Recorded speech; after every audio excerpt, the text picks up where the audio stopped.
Hello. हम लोग जैसा कि पहले वीडियो बना चुके हैं सीपीसी से रिलेटेड। सीपीसी को हमने बताया कि किस तरीके से पढ़ना है, उसका पार्ट फर्स्ट जो है हमने बनाया था। तो ऑर्डर 13 तक हमने वहाँ पे आपको बताया था कि किस तरीके से पढ़ना है। तो हम लोग एक कहानी की फॉर्म में जो है चीज़ों को लेके चल रहे थे, तो यहाँ भी हम उसी की फॉर्म में आगे बढ़ते रहेंगे। फ्रेंड्स, क्या चीज़ें हैं यहाँ पे ध्यान दीजिएगा।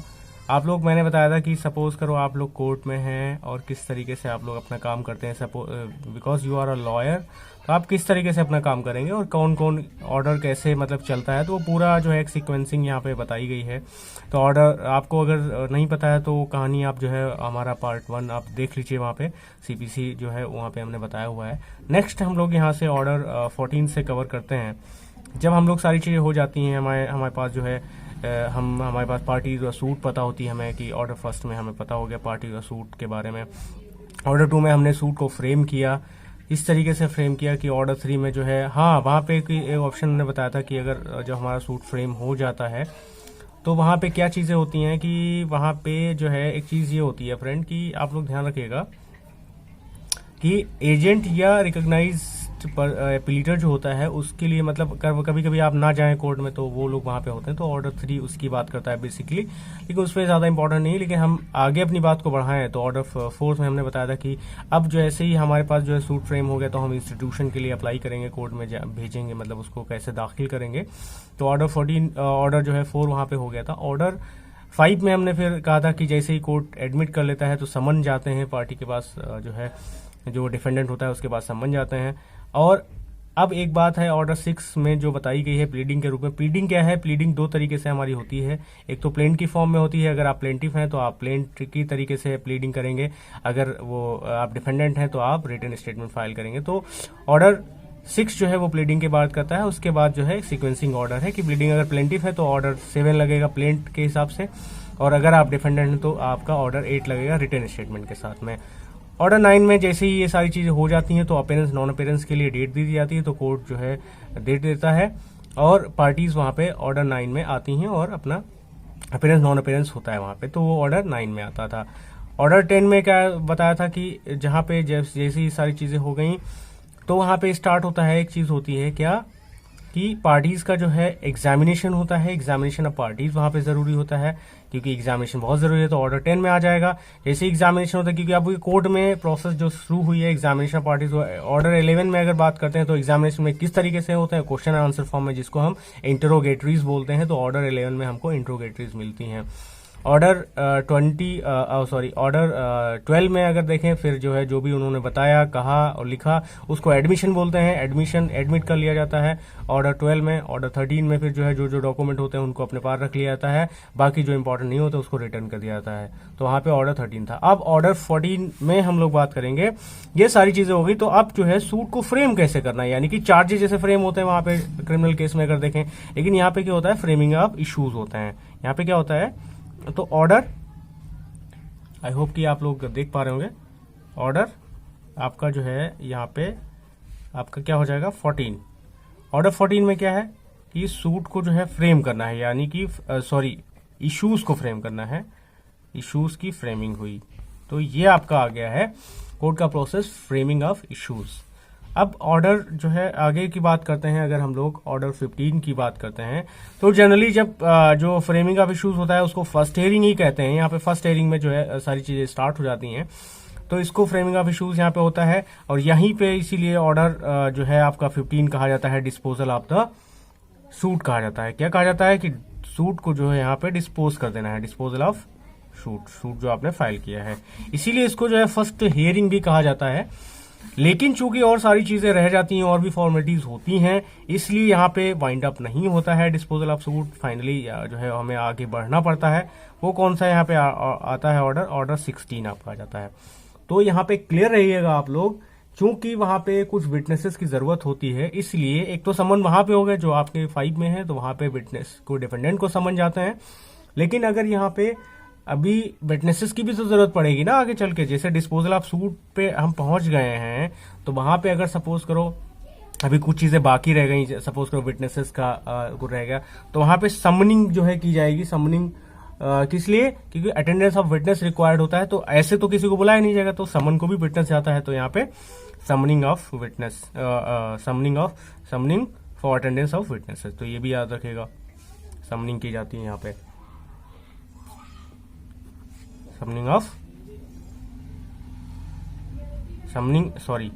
समनिंग एंड अटेंडेंस रखिएगा याद इसको, अटेंडेंस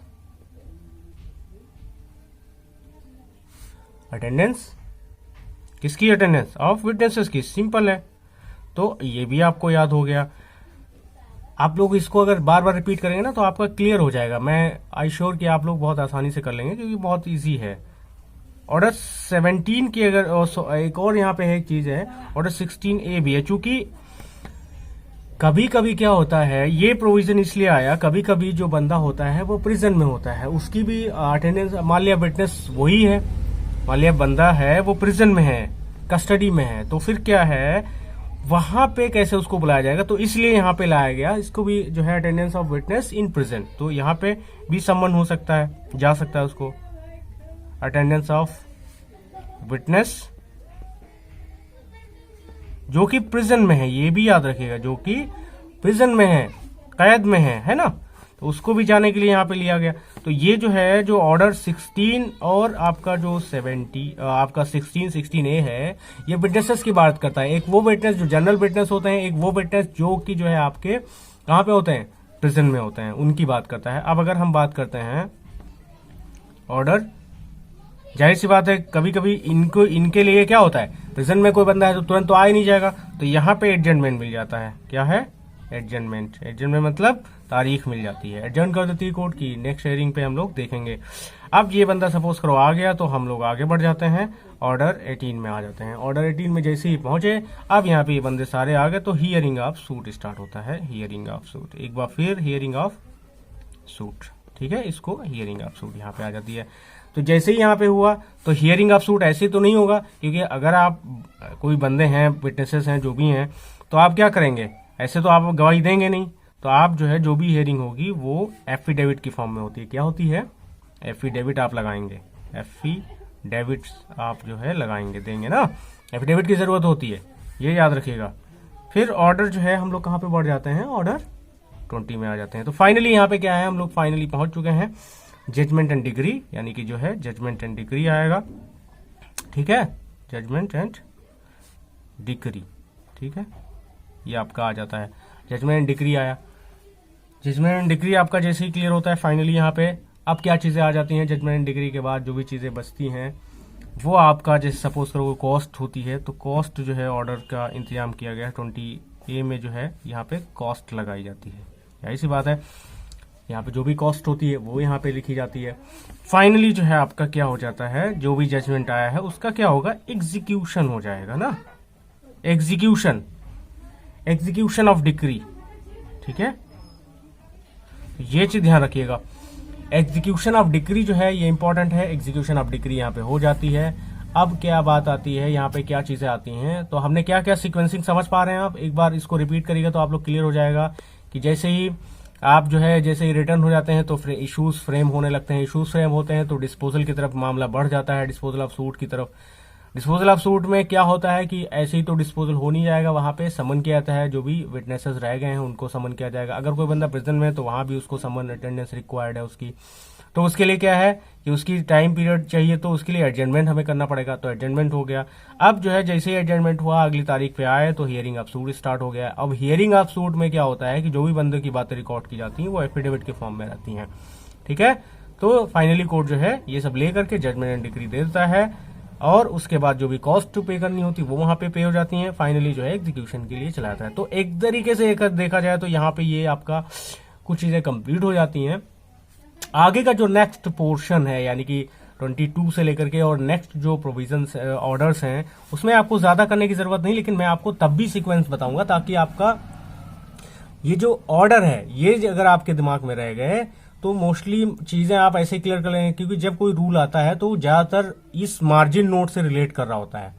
तो अगर आपको ये पता होगा कि फला ऑर्डर से ये वाला रूल आया हुआ है तो आप लोग यहाँ पे क्लियर रहेंगे, और फिर मैं इस पे जैसे जैसे वीडियो बनाता जाऊंगा आपको ये चीजें मैं क्लियर करता जाऊंगा कि किस तरीके से रूल भी मैं आपको बताऊंगा किस तरीके से पढ़ना है। तो आप लोग परेशान मत होइए, ये सारी चीजें मैं इसलिए बता रहा हूं ताकि आपका सीपीसी का जो एक डर है वो खत्म हो जाए। आपको ये इसी तरीके से याद हो जाएंगे जैसे मुझे इस तरीके से याद है। फिर आप लोग देखिएगा यहाँ पे क्या है, देखिए अब अगर देखते हैं ऑर्डर, अब यहाँ पे तो मामला हो गया, एग्जीक्यूशन हो गया।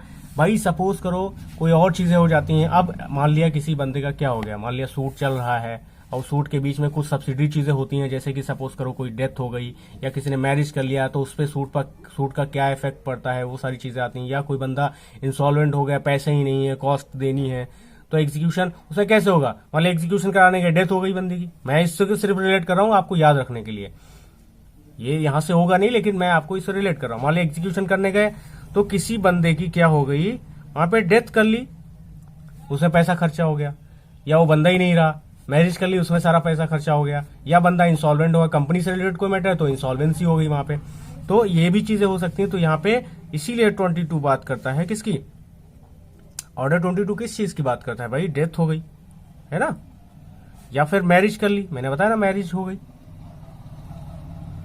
मैरिज कर ली, या फिर इंसॉल्वेंसी हो गई।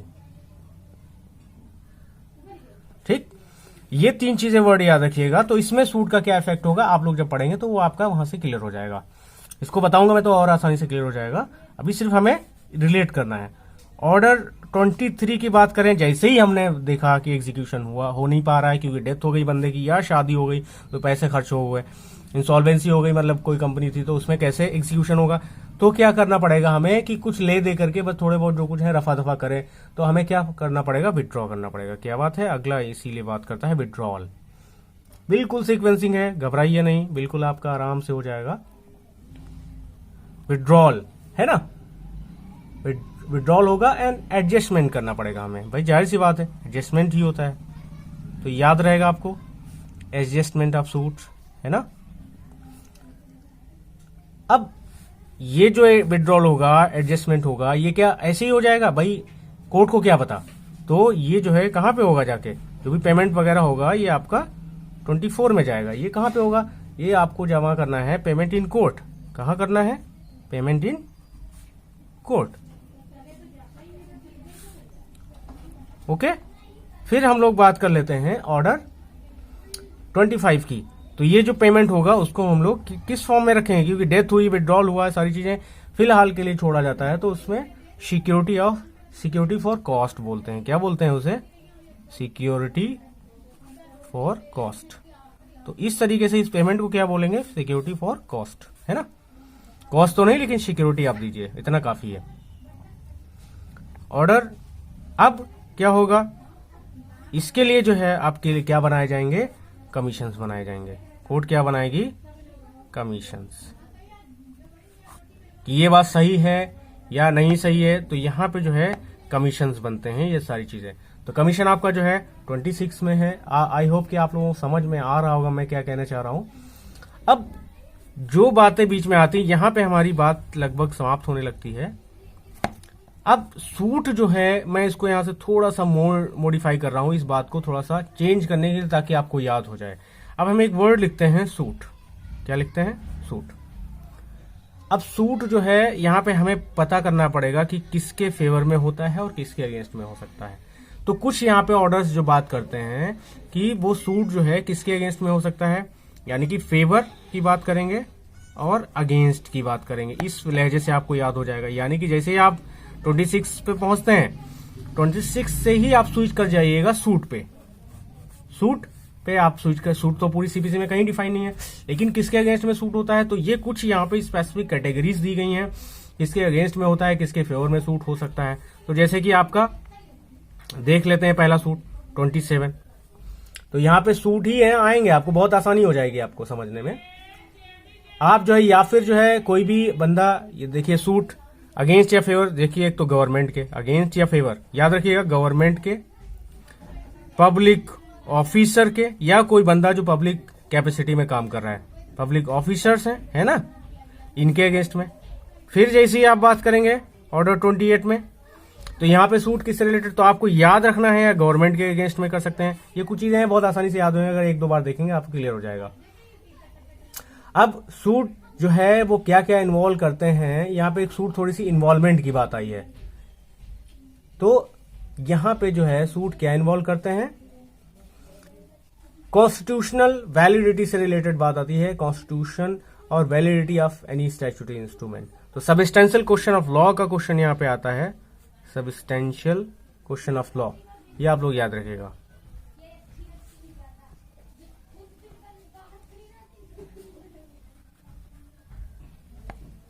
सबस्टेंशियल क्वेश्चन ऑफ लॉ, तो सबस्टेंशियल क्वेश्चन ऑफ लॉ की अगर बात आए कि वो कहां पे है, suit related to substantial suit involve, यही सी बात है जब आप अपील फाइल करते हैं जो कोर्ट में, तो वहां पे सबस्टेंशियल क्वेश्चन ऑफ लॉ होता है। तो सूट यहां पे बात कर रहे हैं, ये तो अगेंस्ट इन फेवर की बात हो गई, यहाँ पे सूट इन्वॉल्व करती है, ये थोड़ा सा सेपरेट है, इसको थोड़ा सा आप लोग ध्यान दीजिएगा।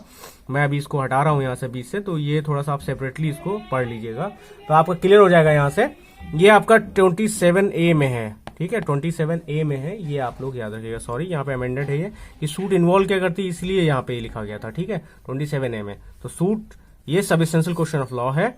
अब बात कर लेते हैं 28 की अगर बात करते हैं तो यहाँ पे क्या चीजें होती हैं। अब यहाँ फिर वही बात है कि सूट एक तो गवर्नमेंट के अगेंस्ट में बात कर रहे थे, पब्लिक के ऑफिसर, तो यहाँ भी सूट जो है यहाँ अगेंस्ट जो है मिलिट्री हो सकती है ना, कुछ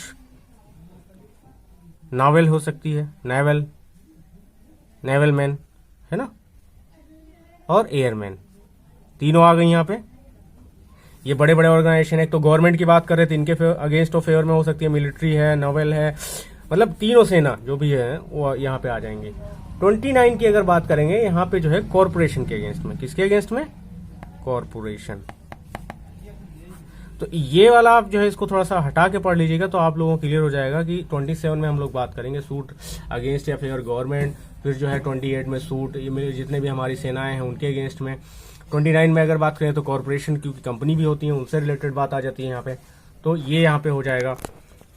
उसके बाद अगर हम लोग बात करते हैं फ्रेंड, तो कौन सा सूट आता है यहाँ पे, तो सूट आता है आपका फर्म वगैरह के रिलेटेड, जैसे पार्टनरशिप फर्म है या कोई बिजनेस आप कर रहे हैं उसके अगेंस्ट में, तो यहाँ पे जो सूट हो जाएगा आपका 30 में, वो किससे रिलेटेड हो जाएगा,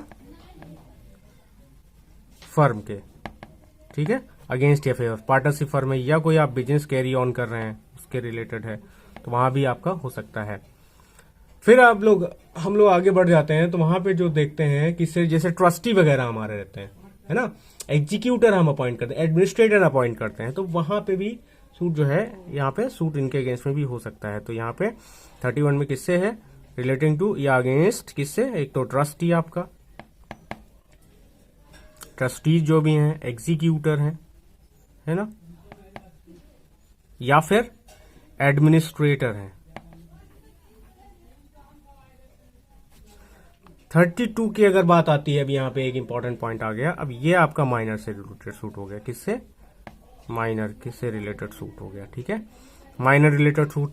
32 में फैमिली के रिलेटेड सूट होता है ना, मेंटेनेंस ऑफ द फैमिली, तो ये भी आप लोग याद रखिएगा 32A में, है ना, मैटर्स जो भी होते हैं जो आपके फैमिली से रिलेटेड हैं, ठीक है, तो फैमिली से रिलेटेड, तो ये भी आपको याद हो जाएगा। तो ये वेरियस टाइप ऑफ सूट हैं। 33 में भी आपका किससे आ जाएगा, इंडिजेंट का रिलेटेड सूट हो जाएगा ये, है ना, भाई जाहिर सी बात है, कोई बंदा अगर गरीब है, उसके पास पैसे नहीं है, तो उसका भी तो सूट होता है, इंडिजेंट पर्सन।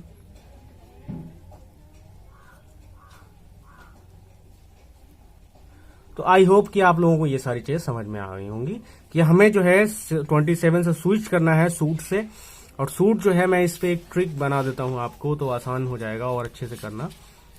देखता हूं, मैं कोशिश करता हूं कि जैसे सपोज करो आप गवर्नमेंट से रिलेटेड पहली बात करेंगे, तो और फिर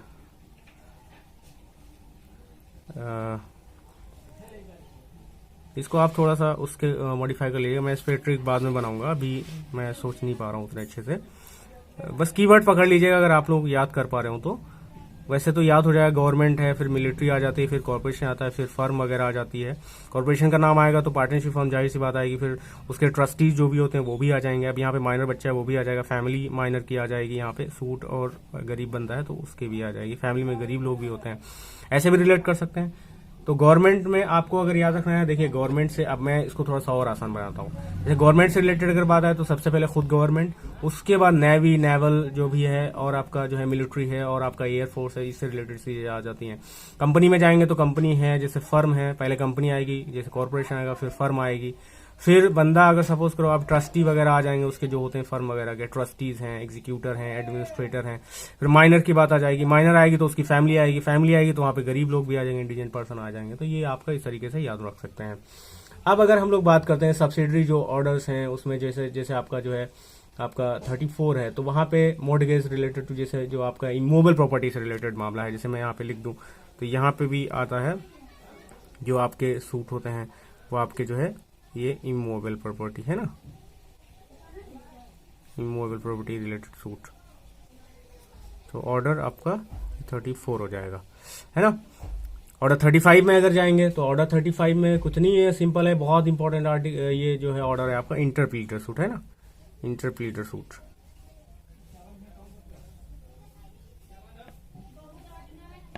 तो ये भी सूट होता है, इंटरप्लीटर सूट होता है, इमूवेबल प्रॉपर्टी से रिलेटेड सूट होता है। तो प्रॉपर्टी रिलेटेड सूट 34 में है, और 35 में आपका इंटरप्लीटर सूट, ठीक है। इंटरप्लीटर सूट ये आप लोग याद रखिएगा। इंटरप्लीटर सूट में वो बंदा, इंटरप्लीटर में एक थर्ड पार्टी होती है जिसके पास प्रॉपर्टी होती है, खुद वो क्लेम ना करके वो जो है मतलब ये कोर्ट में फाइल करता है कि इसका जो है सही ऑनर कौन है, इसलिए उसको इंटरप्लीटर कहा जाता है ना। तो वो एंट्री होती है, मतलब एक तरीके से वो इंटरप्लीट करने आता है थर्ड पार्टी। तो ये वहां पे इंटरप्लेटर सूट होता है 35 में। 36 में अगर जो जैसे ही पहुंचते हैं तो चूंकि ये इंटरप्लेटर सूट है, अब हम बात पहुंच जाते हैं स्पेशल केस। ये चूंकि एक थर्ड पार्टी का होना क्या है, स्पेशल केस है, ये एक स्पेशल केस है। तो स्पेशल केस कोशिश की जाती है कि शॉर्ट तरीके से, स्पेशल केस जैसे कि अब ये हो गया, पीटी केसेस हो गए, छोटे छोटे केसेस हो गए, तो इसलिए उसमें जो है क्या किया जाता है, समरी प्रोसीजर अप्लाई किया जाता है। तो ऑर्डर जो है आपका कौन सा आ जाता है, ऑर्डर 37, यही सी बात है, समरी प्रोसीजर आ जाता है, समरी प्रोसीजर यहां पे आ जाता है। तो स्पेशल केसेस में समरी प्रोसीजर अप्लाई होता है। अब आपका जो है 38 में आपको पता ही है, अटैचमेंट वगैरह आ जाता है, अटैचमेंट होगा, प्रॉपर्टी वगैरह का अटैचमेंट होता है, ये आप लोगों को पहले से याद होगा। 39 में आपके टेम्परेरी इंजेक्शन भी हो सकते हैं बीच बीच में, जो छोटे छोटे एंट्री में ऑर्डर्स होते हैं, इंटरलोकेटरी ऑर्डर्स होते हैं, 39 में आप पहुंच जाएंगे। 40 में प्रॉपर्टी का अपॉइंटमेंट आप रिसीवर हो जाता है। 41 में आप सब सारी चीजें हो गई, तो यहां से आपका जो है पार्ट शुरू होता है अपील वाला। 41 से आप लोग बिल्कुल अलग कर लीजिएगा अपने आप को। 41 में फर्स्ट अपील होगी, और आपकी जो है 41 में क्या होगी, अपील फ्रॉम जो आपकी ओरिजिनल डिग्री है, ठीक। और आपका 42 में अपील फ्रॉम अपीलेट डिग्रीज हो जाएंगी, जो अपीलेट डिग्रीज है उनकी भी हो जाएंगी। 43 में अपील फ्रॉम ऑर्डर्स हो जाएगी। 44 में अपील बाय इंडिजेंट पर्सन हो जाएगी, जो इंडियन पर्सन 33 में देखा था उसके